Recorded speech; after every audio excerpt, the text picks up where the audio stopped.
Zimbabwe, once Africa's breadbasket, now it's Africa's basket case because its 83-year-old dictator, Robert Mugabe, has ruined and destroyed the country.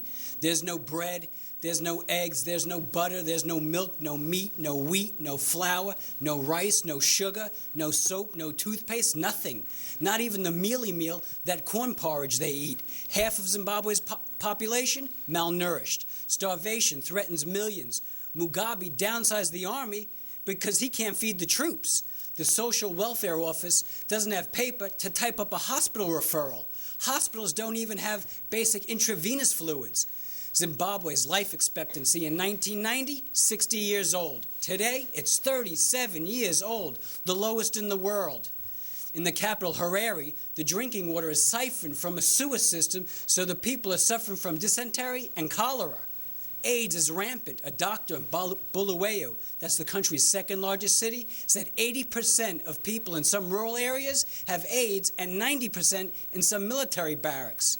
The disease kills 3,500 people a week, and 25% of Zimbabwe's children are AIDS orphans. It's so bad there, a mass migration of 4 million Zimbabweans out of a population of only 13 million have fled Zimbabwe to South Africa.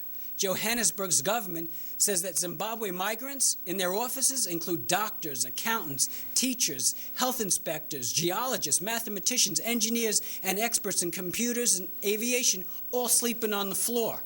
If the Chinese Communist Party, the CCP, wanted to end the misery and suffering in Zimbabwe, can do it like that.